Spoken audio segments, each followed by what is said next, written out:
Good morning, all of you. I hope you all are well and fit at home. Due to the present COVID scenario, we all are unable to continue our classes as earlier routine.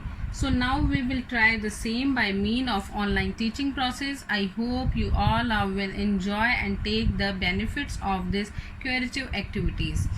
चलो आज हम लोग हिंदी का lesson number 6 टिपटिपा एक लोक कथा एक कहानी है, एक छोटे से गांव की कहानी है, उसको पढ़ने जा रहे हैं। एक गांव में एक छोटी सी कुटिया में एक बुढ़िया रहती थी। उसके पास कहानियों का पिटारा था। उसका एक पोता था। पोता रोज़ रात में सोने से पहले दादी से कहानी सुनता था। दादी उसे तरह तरह की कहानियाँ सुनाती। बुढ़िया की कुटिया छोटी तो थी, उसकी छत भी कमज़ोर थी। उसमें कई छोटे छोटे छेद थे। पोता रोज़ रात को उन छेदों से आसमान पर चमकते हुए तारे देखता था। एक दिन मूसलाधार बारिश हुई। मूसलाधार मीन्स जोरदार, बहुत तेज़। बुढ़िया की झोपड़ी में पानी जगह जगह से टपक रहा था, टिप टिप टिप टिप। इस बात से अनजान पोता दादी की गोद में लेटा कहानी सुनने के लिए मचल रहा था। बुढ़िया खिंचकर बोली, अरे बेटा, क्या कहानी सुनाऊं? इस टिपटिपा से जान बचे तब न।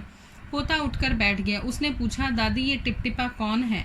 टिपटिपा क्या शेर, बाघ, हाथी से भी बड़ा और ताकतवर होता है?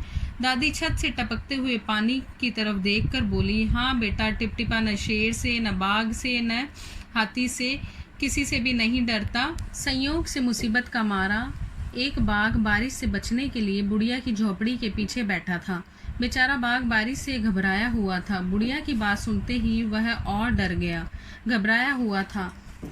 उसने सोचा, यह टिपटिपा ज़रूर कोई बड़ा जानवर है, तभी तो बुढ़िया शेर, बाघ और हाथी से अधिक टिपटिपा से डरती है। बुढ़िया शेर, बाघ और हाथी से अधिक टिपटिपा से डरती है। इससे पहले कि बाहर आकर वह मुझ पर हमला करे, मुझे ही यहाँ से भाग जाना चाहिए।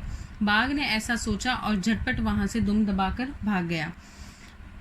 उसी गांव में मंगू नाम का एक आदमी रहता था। सुबह उसका गधा कहीं भाग गया। मंगू उसे ढूंढता हुआ सारा दिन बारिश में भीगता रहा, लेकिन गधा कहीं न मिला। मंगू की पत्नी बोली, जाकर गांव के मुखिया से क्यों नहीं पूछते? सबके हाल की उन्हें खबर रहती है, वे ज़रूर बता देंगे कि हमारा गधा कहाँ है। पत्नी की बात सुनकर मंगू मुखिया जी के घर की तरफ चल पड़ा। उसने देखा कि मुखिया जी के घर में बारिश का पानी भरा है। मुखिया जी एक बर्तन से उस पानी को बाहर फेंक रहे हैं। मंगू ने झिझकते हुए पूछा, मुखिया जी, मेरा गधा सुबह से नहीं मिल रहा है, क्या आपको पता है कि वह कहाँ है? सुबह से पानी फेंकते फेंकते मुखिया जी थक गए थे। मंगू की बात सुनकर वे गुस्से से बोले, अरे मुझे क्या पता कहाँ है, जाकर ढूंढो उसे किसी जंगल या तालाब के पास। मंगू वहाँ से चल दिया। चलते चलते वह एक तालाब के पास पहुँचा। तालाब के किनारे ऊंची ऊंची घास उग रही थी। उसी घास में बेचारा बाघ छिपा बैठा था। वह टिपटिपा के डर से थर थर काँप रहा था।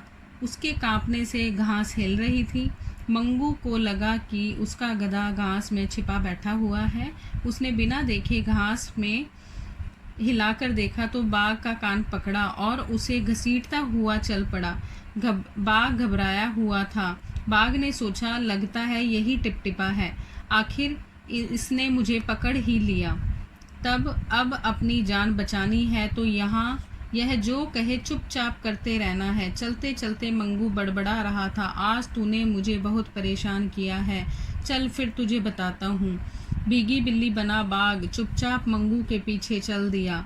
घर पहुंचकर मंगू ने बाघ को खूंटे से बांध दिया और सो गया। बाघ मंगू के घर बंधकर भी खुश था। वह सोच रहा था, टिपटिपा के हाथ तो आए पर जान बची सो लाखों पाए।